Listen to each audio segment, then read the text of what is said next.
benar-benar arif dan bijaksana itu adalah al-istighna anisya. Sesuatu yang tidak mendesak itu jangan jadikan kebutuhan. Sehingga kalau kita puasa misalnya, semua makanan itu enak karena kita sangat lapar. Sehingga Abul Qasim Al-Junaidi ketika ditanya, ma'idamu to'am, lauk makanan itu apa? Jawabannya lucu, alju, lapar. Kalau kamu lapar ya semuanya enak. Ini sudah mulai hilang. Kita bilang makan enak itu ya sate, ya gulai, ya pizza yang kita senang. Akhirnya apa? Untuk nikmati nikmatnya Allah itu kita jadi ribet. Apalagi yang orang-orang fasik harus ditemani perempuan yang tidak halal misalnya, atau harus ada ajudan, ribet. Nah pertanyaannya, orang yang ribet sama yang nggak ribet itu pinter mana? Pinter yang nggak ribet. Nah ini kearifan-kearifan yang mulai hilang. Lalu siapa yang bisa mewarisi itu? Ya ulama.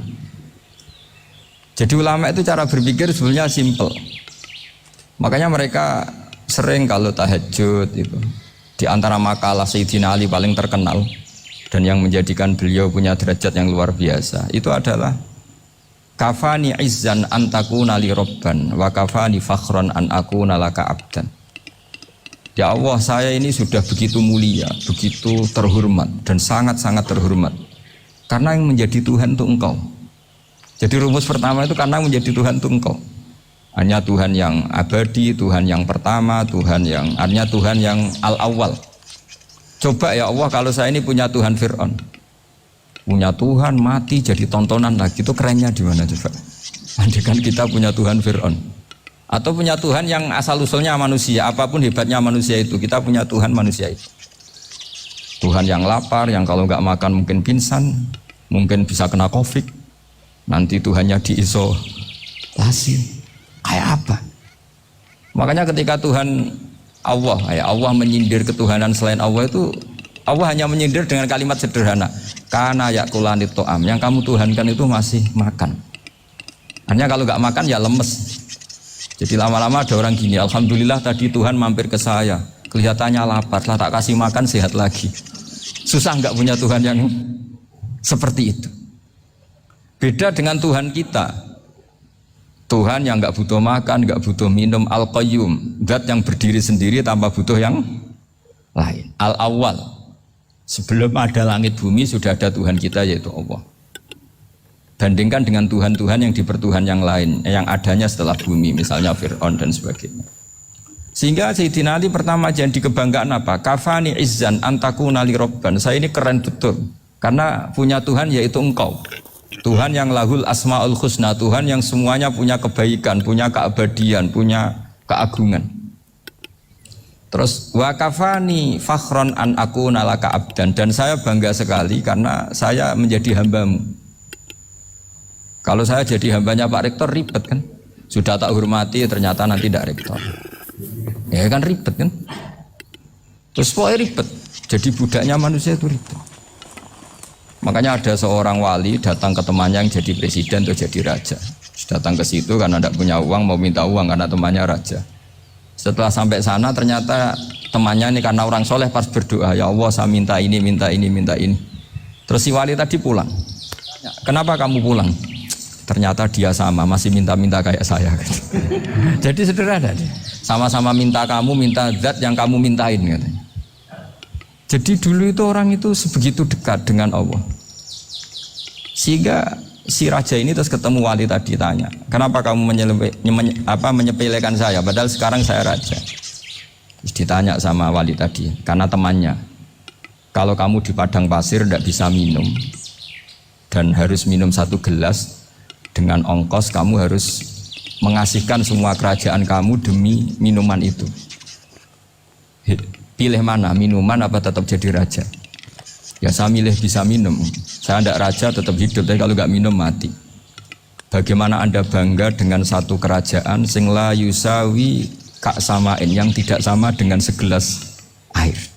Jadi artinya terus mereka melihat jadi raja itu ya biasa, jadi presiden biasa, jadi rektor biasa. Karena mereka biasa berlogika, hakikatul izzah itu ya at-taqarrub ila Allah, yang benar-benar terhormat itu ya dekat dengan Allah. Begitu seterusnya mereka bikin paradok-paradok yang aneh, tapi itu menjadi pelajaran. Bapak saya Ki Nur Salim itu senang baca anekdot Nasiruddin Koja. Itu kalau bikin orang-orang aneh, itu dia datang ke satu pesta, pakai baju lusuh, pakai sarung lusuh atau celana lusuh, sama Sohibul Bait yang punya acara dibiarin. Setelah dibiarin dia pulang pakai jas, pakai dasi, pokoknya keren. Dihormatin, pakai alpat, pokoknya dihormatin. Silakan. Pas dia disuruh minum, minumannya itu disokkan saja ke sakunya. Jas, kamu harus minum yang banyak, karena kamu yang dihormati, bukan saya. Terus makanan ya semuanya diletakkan di saku, ada nggak apa? Ayo kamu makan yang banyak. Alpatnya juga gitu, dikasih sate apa? Ayo kamu makan yang banyak. Mereka tidak melihat saya, melihat kamu.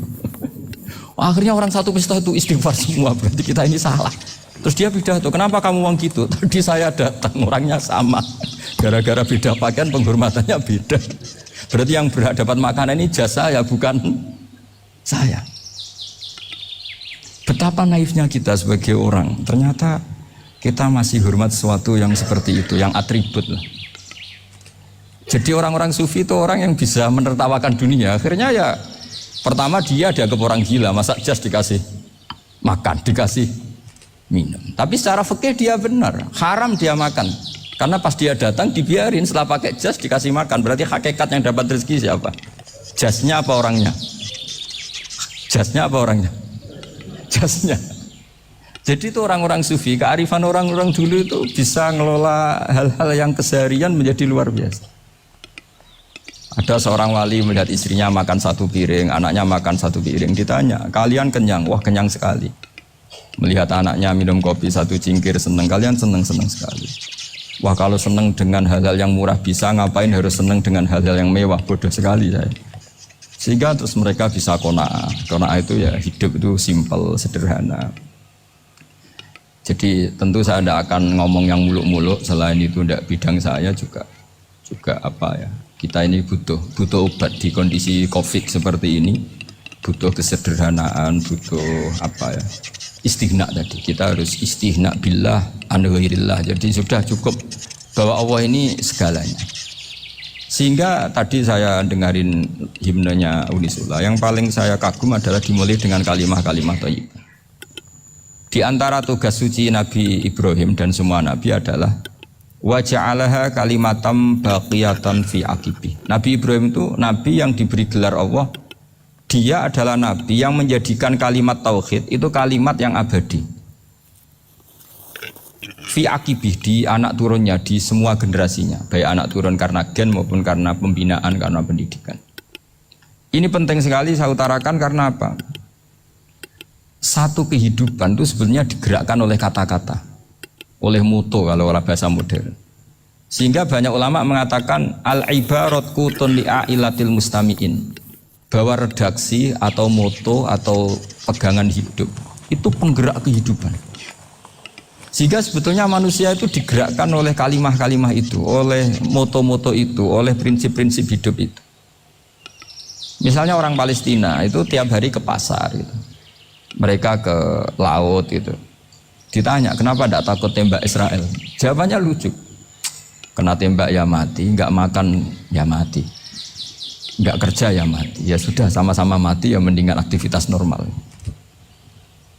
Tapi saya tidak menyarankan itu untuk melawan COVID. Ini cerita saja. Kamu jangan provokator gitu. Karena ini wilayah sensitif. Jadi banyak orang yang poligami, kalau ditanya alasannya gitu, istri satu ya cerewet, dua ya cerewet, mendingan 4 ya banyak ya gitu. Tapi ada yang kebalikan, istri satu cerewet saja hampir jantungan, apalagi 4, tinggal matinya kan gitu. Itu semua yang menggerakkan itu kalimat. Kalimat itu satu pegangan. Banyak orang loh yang nggak ingin jadi rektor tuh banyak loh Pak Bejo. Jangan kira semua dosen ingin jadi rektor. Melihat rektor sibuk rapat mempertahankan reputasi Unisula, terus sering pegang kepala. Ngapain repot-repot? Jadi tukang sapu aja dapat gaji, ngopi, rokokan, selesai. Bodoh amat jadi rektor, mikir orang banyak. Banyak loh orang yang ingin jadi presiden tuh banyak. Karena ngopi nyaman, gak ada yang ganggu. Mau tidur sampai jam 9 siang juga gak ada yang ganggu. Sehingga mereka melihat pegawai negeri itu gak keren, orang kok diatur jam, disiplin. Itu memang cara Allah membagi rahmat. Mau kamu apakan coba? Cara syukurnya dia seperti itu. Bapak saya dulu tuh sering ngajarin saya, diajak jalan-jalan pagi-pagi. Melihat orang ngopi, makan uduk itu bapak seneng. Kok enak jadi wong awam. Ngene esuk-esuk nyemak bocah kesel kabeh kono enak ngopi rokokan. Bapak kadang iri sama orang awam itu iri. Sudah gitu berharap masuk surga kan enak sudah gitu. Tahu-tahu mati, tidak tahu ke surga apa ke neraka ya tidak tahu. Jadi nah, orang dulu itu orang yang bisa mensederhanakan dunia. Sehingga ya sudah cara bahagia. Makanya saya alhamdulillah saya ini kerjasama sama UII sama beberapa kampus. Memang amdan itu sengaja. Kampus itu ya punya sistem yang nggak bisa mewakili sistem kiai. Kiai juga punya sistem yang nggak terwakili oleh kampus, juga sebaliknya saling melengkapi. Saya sering ketemu rektor UII, rektor kampus-kampus Islam. Mereka cerita, Gus, pendidikan pondok harusnya dimodernkan gini-gini. Saya bilang, kalau pondok modern kayak kampus itu nanti saya ketemu Allah tidak bisa jawab. Kenapa Gus? Saya beri contoh gini.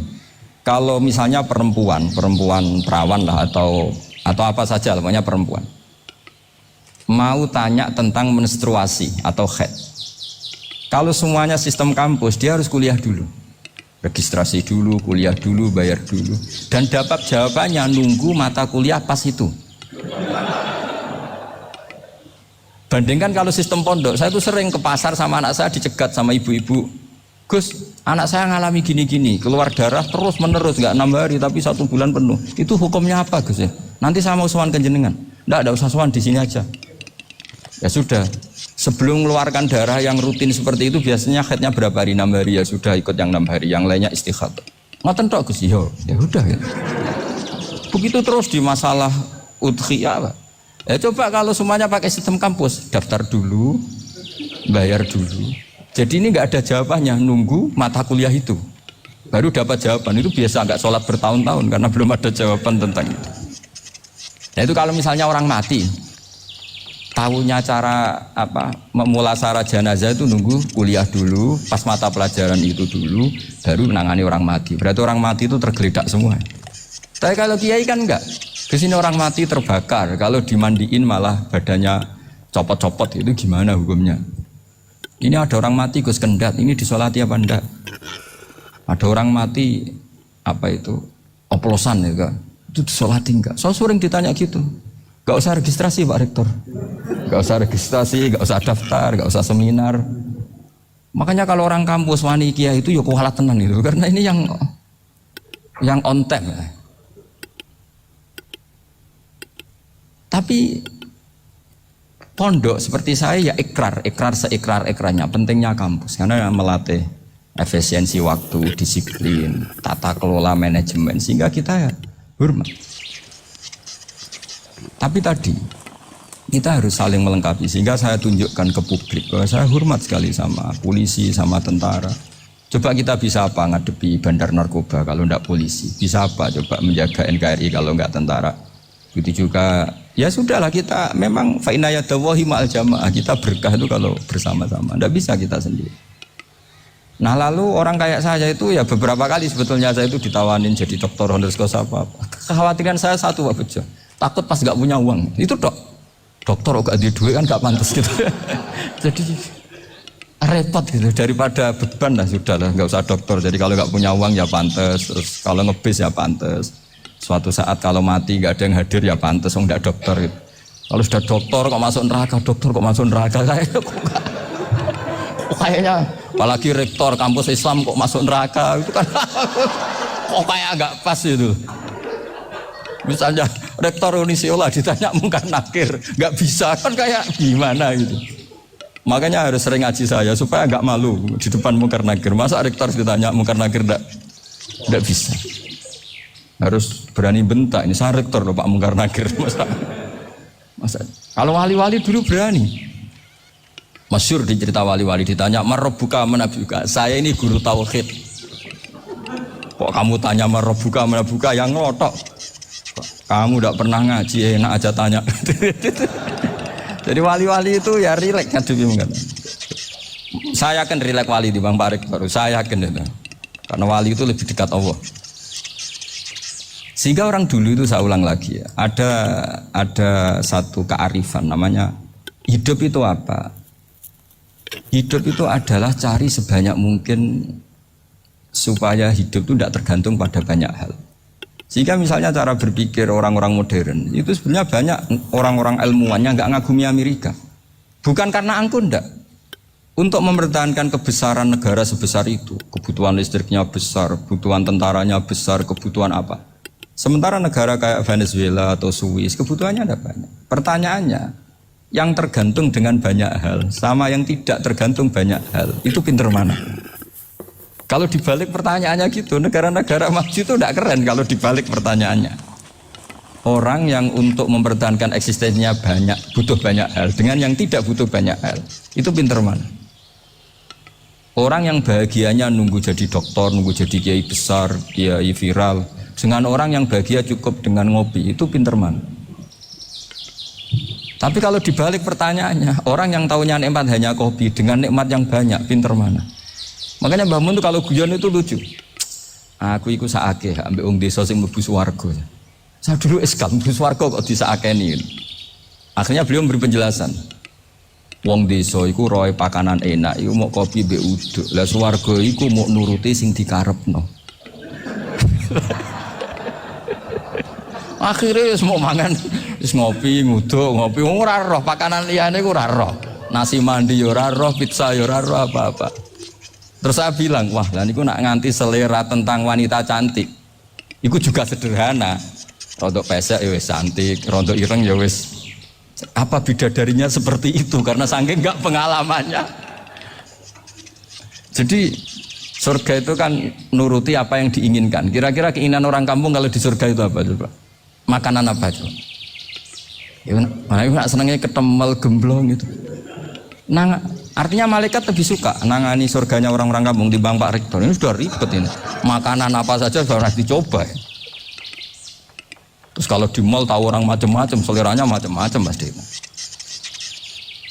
Enak mana kalau sampai jadi malaikat pelayan surga? Suka ngelayani orang kampung apa yang orang kota? Orang kampung kan. Jadi ya itu guyon ya, guyon tapi itu menjadi pikiran kita bahwa orang yang banyak kebutuhan itu sebetulnya banyak kebodohannya karena menggantungkan kebahagiaannya dengan banyak hal. Makanya Imam Syafi'i ngendikan istighna itu apa? Al istighna anisya'i. Yang dikatakan kecukupan adalah berusaha sebanyak mungkin banyak hal tidak kamu butuhkan. Bukan memenuhi semua kebutuhan kamu karena nafsu kamu ini tidak ada batasnya gitu. Kalau kamu penuhin nggak akan selesai. Itu ada perempuan yang kurang cantik itu minta doa saya, Gus doain suami saya kaya, terus tak guyonin, terus nggak minta. Kalau suami kamu kaya, yang pertama dirubah itu apa? Rumah supaya rumah saya bagus. Kedua apa? Mobil supaya mobil saya bagus. Nanti yang dievaluasi itu kamu. Mobil bagus, Alphard, rumah mewah, istrinya kamu pasti itu dievaluasi. Langsung nggak usah sudah gini aja kan. Jadi pertama yang dievaluasi itu kaya itu coba kalau suami kaya itu yang dievaluasi pertama rumah ya, rumah ganti. Setelah itu apa? Mobil. Kira-kira berikutnya akhirnya sudah nggak jadi. Nabi Ibrahim itu pernah minta umur panjang, keren umur panjang. Sama Allah nggak dijawab. Datang orang tua gitu mertamu ke Nabi Ibrahim, terus disuguhi dikasih kurma. Apa itu? Kok kurma apa? Anggur yang sudah matang sekali, sudah dimakan. Setelah dimakan meler keluar lagi, dimakan lagi meler lagi. Terus Nabi Ibrahim masuk lagi ke kamar. Ya Allah, doanya tak cancel. Nanti kalau saya tua kayak itu. Jadi Allah itu nggak jawab langsung tapi ngirimkan itu. Akhirnya ya Allah nggak jadi. Nanti takut itu. Saya pernah ngalami jadi kiai tadi ada ibu-ibu ya kurang ya nggak pati cantik lah. Suaminya tuh miskin sekali. Minta doa saya supaya kaya. Bareng tak kasih pertimbangan itu udah nggak usah nggak jadi. Jadi itu kearifan. Tapi kearifan ini harus kita tanamkan. Saya nggak bisa membayangkan Indonesia yang besar ini. Andai kan tidak ada qanaah. Nerimo ing pantum. Coba sekarang ada Covid. Andai kan Indonesia tuh kayak Prancis, Saya beberapa kali punya tamu orang yang hidup lama di Perancis, bahkan dapat istri orang Perancis. Itu dulu nggak begitu mencintai Indonesia. Tapi setelah di Perancis 2 tahun, wah Indonesia hebat. Di Perancis itu kata dia kalau cerita, semua kebutuhan masyarakat itu dibebankan ke negara. Apa saja minta negara, apa saja nyoal negara. Sementara Indonesia, coba kalau Indonesia mengalami seperti ini kok tidak ada konaan, rimo ing pantum, bisa kios Indonesia. Orang miskin nyalahkan negara, kelaparan nyalahkan negara, apa saja. Tapi barokahnya dididik kiai, jogeman nyalahno wong liya. Sore pun romo ing pandum, diame. Sampai gak ngerti kalau Covid. Banyak tuh orang-orang kampung itu, orang lugu-lugu itu. Mbah niki saking Covid, salam ning Covid, muga-muga umure panjang. Dikira Covid itu nama orang yang ahli sosial itu. Mbah niki dana saking Covid. Matur nuwun sampekno salamku, muga-muga umur panjang. Bingung kan yang nganterin ini. Ini gimana yang mau menjelaskan? Memang nggak paham, ribet kan? Tapi saya pastikan bahwa dengan keadaan seperti ini kita bahagia, kita stabil, itu jelas barokahnya kalimah tadi, moto tadi atau pegangan hidup tadi.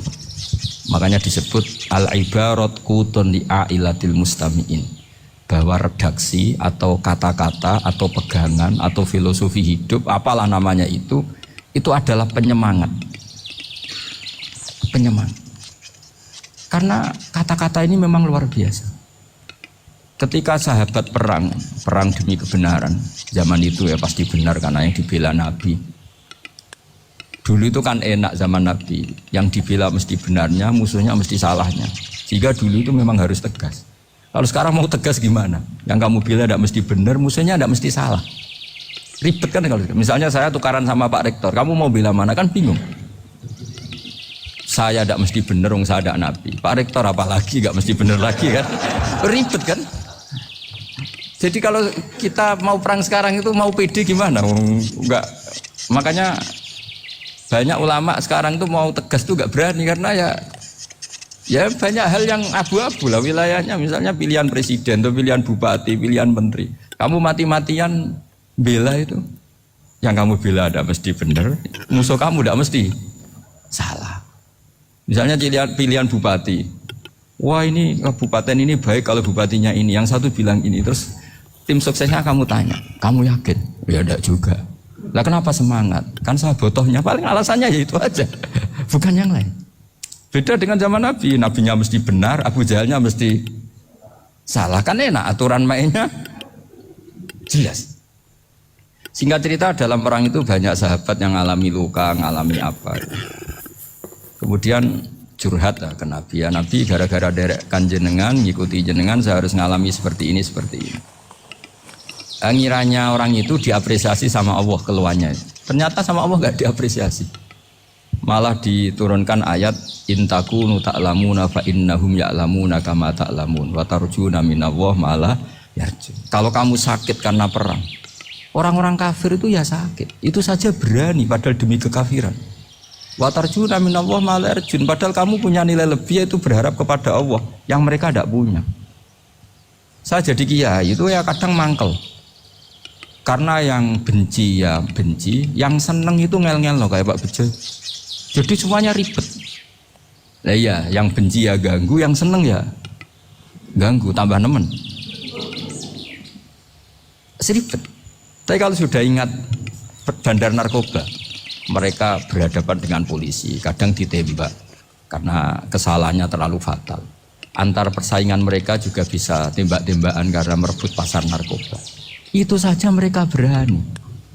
Kok kita yang jadi kiai kadang dicium tangannya, dihormati gak berani, hanya takut apa ya, musibah-musibah kecil atau problem-problem kecil.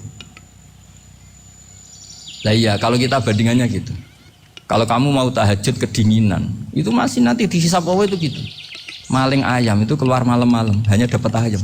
Itu gak takut dingin. Ya gak takut digebuki masa. Kamu mau tahajud saja takut dingin. Makanya nanti hisapnya orang soleh itu nanti dijajarkan orang dolim. Terus diperbandingkan. Wah itu habis kamu kalau itu. Jadi misalnya Unisola mau rapat, tapi ini malam, kalau malam dingin nanti saya masuk angin. Anak-anak pang di perapatan aja berani kamu. Kalau sudah perbandingannya gitu tuh ribet kita nanti. Makanya itu kalimat itu moto atau filosofi hidup. Sehingga diulang lagi nasihat itu. Iyam saskum korhun faqad masal qoma korhum mislu. Kalau kamu kena luka, orang-orang yang nggak benar juga akan kena luka. Itu aja berani demi ketidakbenaran. Masa kamu demi kebenaran nggak berani? Akhirnya orang itu, ya itu kalimat, itu heroik. Makanya kita ini penting ya. Makanya tadi himne Unisula dimulai kalimat thayyibah. Karena kalimat ini yang menjaga kita kalimat ini. Misalnya tentang Tuhan. Kenapa orang Islam imannya kokoh seperti ini, termasuk yang sudah hidup di Amerika, di Australia, di mana-mana. Itu ya barokahnya ajaran atau barokahnya kalimah. Saya sebut kalimah saja pakai bahasa santri. Karena la ilaha illallah itu dalam tradisi santri disebut kalimatu haqqin alaiha nahya wa alaiha namut wa alaiha nub'ats. Ada yang riwayat wa biha nub'ats insyaallah taala minal amin. Kenapa mereka di mana-mana meskipun sekolah di Amerika, di Australia, bahkan di Uni Soviet tetap mukmin? Itu barokahnya ajaran yang benar. Allah itu siapa? Tuhan. Tuhan itu sifat dasarnya apa? Awal. Dia harus wujud awal sebelum makhluk yang lain. Sehingga ketika ada negara yang maju, yang tertib, manajemennya tertib, masyarakatnya makmur, tapi punya Tuhan yang tidak seperti itu, tidak awal, itu sudah gak nyaman. Karena ndaklah keren Tuhan saya, karena Tuhan saya itu al-awwal, zat yang pertama. Tuhan saya keren lah, zat yang gak mati. Tuhan yang gak mati, yang gak pernah mengalami kematian. Sehingga tontonan atau yang dilihat kenikmatan-kenikmatan yang lain ini tidak mengubah dia pendirian tentang Tuhan. Karena mantapnya satu kalimat tadi bahwa Tuhan itu ya harus satu, harus awal, harus tidak mati, tidak rusak, tidak mengalami apa-apa yang membahayakan. Sehingga ketika ditawarin Tuhan yang lain meskipun menjanjikan secara finansial atau kemakmuran, mereka gak tertarik. Itu coba, itu barokahnya makmur apa barokahnya ajaran? Barokahnya ajaran. Sering negara Islam itu kalah makmur dengan mereka, tapi barokahnya ajaran ini tetap apa? Tetap Islam. Makanya Nabi Ibrahim, Nabi yang sukses bikin wa ja'alaha kalimatam baqiyatan fi aqibi. Sehingga kita ini bekti sama orang tua misalnya, itu ya karena ajaran. Suwargamu itu karek wong tuamu. Nak wong tuamu ridho, Allah ridho. Nak ora ridho, Allah ora ridho. Ridho wa fi ridhol walidain wa sakhatu wa sukhtu wa fi sakhatil. Sehingga ketika ada orang tua yang agak brengsek gitu, anak-anak tetap hormat. Punya orang tua yang miskin, yang sudah miskin, tukang tombok nomor, banyak kan di kampung gitu. Ya tetap hormat. Coba kalau dari awal kita ngajari orang tua kamu hormati ya, kalau baik, kalau tidak usah. Bisa geger Indonesia. Tapi barokahnya ajaran-ajaran itu Indonesia tertib karena ada ajaran. Nah ini di sini pesantren dan Unisula semua harus berkontribusi membuat ajaran yang benar itu adalah ciri utama Islam. Sehingga Islam ini dimulai dengan ajaran kalimatu haqqin alaiha nahya wa alaiha namut. Sehingga kita tenang seperti ini. Saya ini termasuk kiai yang tenang. Meskipun kata orang banyak saya ini kiai besar, tapi termasuk kiai yang paling tenang. Termasuk yang paling tenang. Karena saya ini pakai mazhab orang-orang hebat. Saya berkali-kali cerita, orang kayak Imam Syafi'i itu orang yang luar biasa. Saya berkali-kali cerita, orang yang tadi nyium tangan kamu ya Imam Syafi'i, di belakang tuh ngerasani kamu, menghujat kamu. Jawabannya enak saja. Berarti saya alhamdulillah orang yang wibawa. Buktinya di depan saya nggak berani. Jadi enteng saja. Diceritain sebagian kampung, sebagian separuh dari warga kamu itu nggak suka kamu. Ya bagus lah nggak suka saya, nggak akan utang duit saya. Di mana-mana orang utang itu karena teman dekat. Kalau nggak seneng pasti minimal nggak utang, nggak pinjam mobil, nggak pinjam. Berkah mana yang seneng sama yang gede? Jadi dianggap enteng saja. Semua yang dialamin dianggap enteng saja. Misalnya punya istri pemarah, ya baguslah marahin suami. Kalau marahin tonggo malah ribet. Jadi kamu harus terima kasih kalau dimarahin istri. Baguslah marahin saya mah, kalau marahin tonggo ribet. Jadi enteng saja. Tapi kita sekarang itu karena nafsu ya, sehingga menghadapi hidup ini ribet. Ulama dulu kalau mau mati itu senangnya bukan main. Sudah lama saya ini ingin nggak maksiat. Kayaknya nggak maksiat paling efektif itu mati. Ya tidak apa-apa Gusti, kalau sebaiknya mati ya mati aja. Enteng saja. Jadi melihat kematian itu akhir dari segala keburukan atau potensi keburukan. Apapun baik kita sekarang, suatu saat mungkin kita nggak baik. Yang bisa menghentikan ketidakbaikan atau potensi ketidakbaikan itu apa coba? Mati kan? Berarti mati itu mengerikan apa menyenangkan? Mesti kamu tidak berani menjawab. Meskipun secara ilmu kamu berani, tapi secara rasa agak berani kan? Saya ulang lagi ya, yang bisa menghentikan keburukan atau potensi keburukan itu apa coba? Apa? Kematian. Berarti kematian itu menyenangkan atau menyusahkan? Apapun kamu tidak berani jawab karena kamu agak-agak duniawi itu kelihatannya. Tapi secara ilmu, kamu tahu kan kalau mati itu tidak buruk-buruk banget. Karena apa? Itu akhir dari segala keburukan. Sehingga Nabi ngajarkan kalimat itu begitu luar biasa. Allahumma ahyini maka natil hayatu khairan li wa tawaffani maka natil wafatu khairan li. Nabi melihat dunia itu begitu indah. Ya Allah, kalau saya ini hidup, anggap saja hidup ini ziyadatan li fi kulli khairin, menjadi modal saya menambah segala kebaikan. Jika suatu saat saya mati, anggap mawon rohatan li min kulli syarrin, itu akhir dari segala keburukan saya. Sehingga mati hidup ya baik karena di situ kita bisa berkontribusi beramal soleh. Mati juga baik karena mengakhiri segala keburukan. Nabi nate ngendikan lagi, ajaban li amril mu'mini inna amrahu kullahu khair. Orang mukmin itu mengagumkan, semuanya baik. In asobathu na'ma syakara fakana khairan lah. Kalau baru dapat nikmat dia syukur, maka itu baik. Wa in asobatu dharra sabara. Kalau dapat masalah mereka sabar, itu juga baik. Sehingga orang mukmin dua sisinya pasti baik. Itu juga kalimat, maksudnya moto atau pegangan hidup. Nah berikut ini saya beri contoh, ini kenangan saya, ini contoh terakhir. Masalah jadi orang terkenal maupun tidak. Di sini dicontohkan Imam Ghazali di halaman 367 di kitab saya 367, juznya 3 di kitab Ihya Ulumuddin.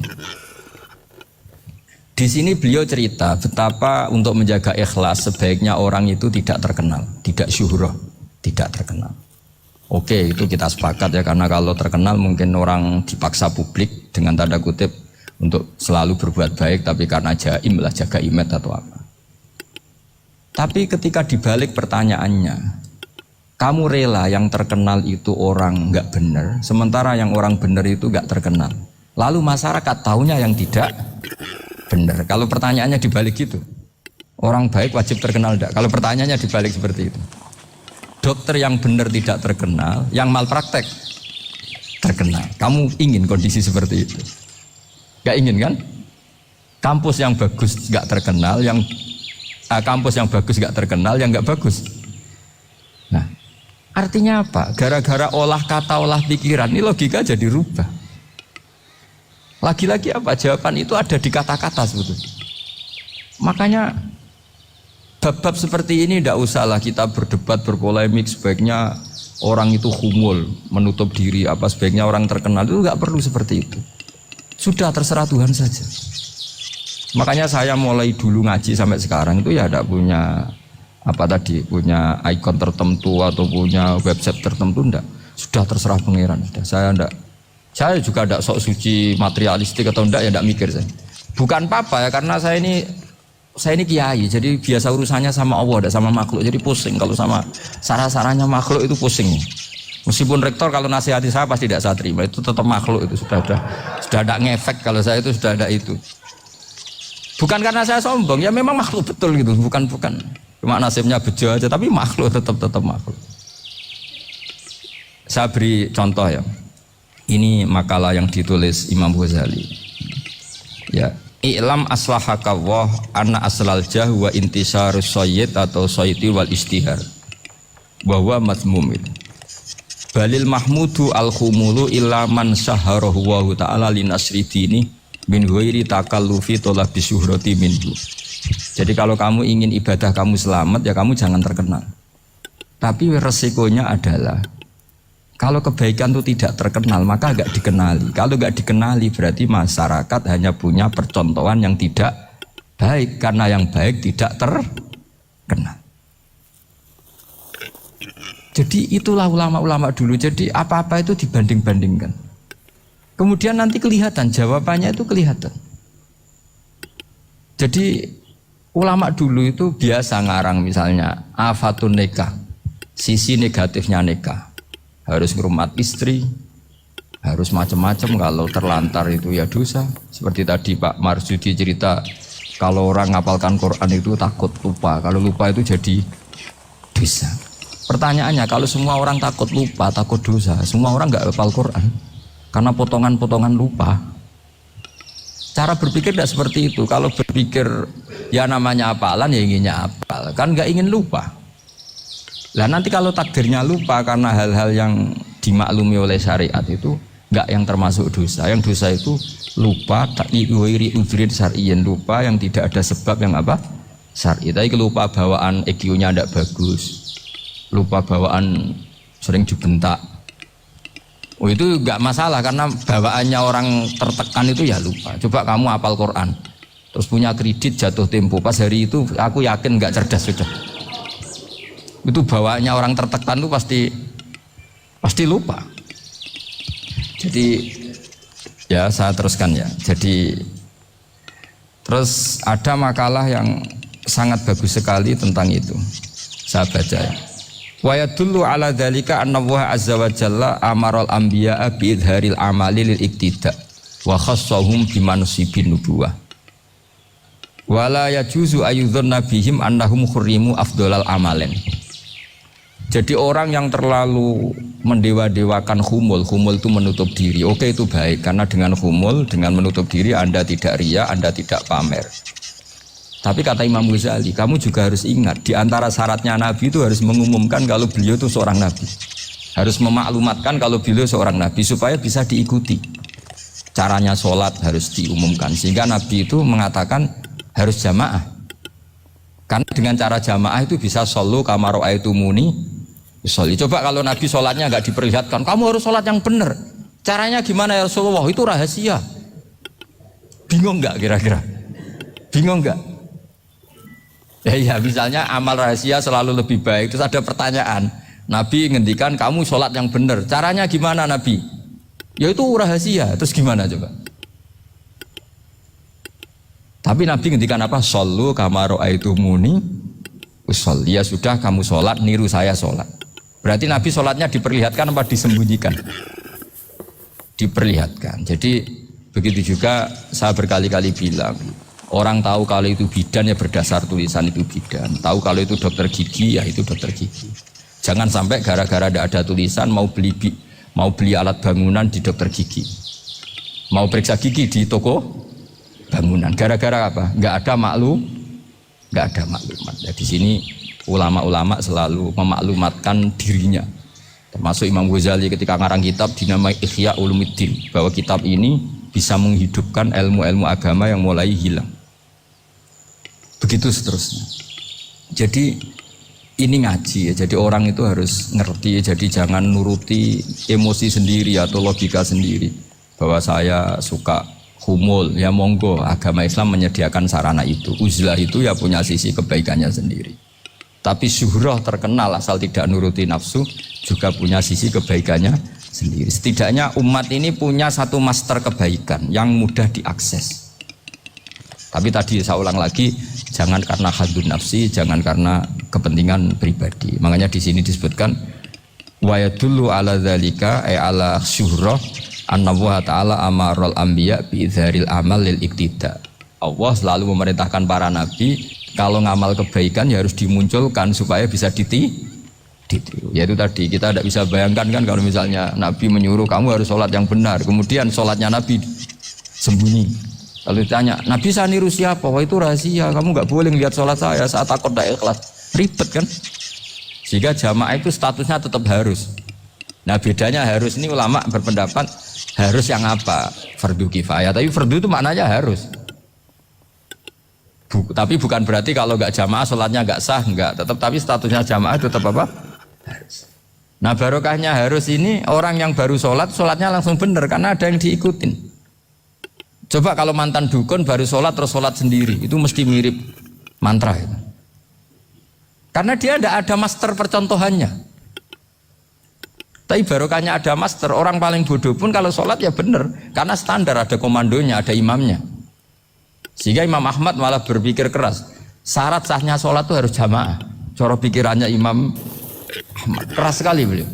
Jika kalau orang sholat sendiri kok ada orang lain yang maunya berjamaah harus bayar, orang itu harus bayar demi sahnya sholat. Itu mazhabnya Imam Ahmad. Tapi kalau mazhab Syafi'i hanya mengatakan itu fardu kifayah, yang kalau satu komunitas gak mau melakukan semuanya apa? Dosa.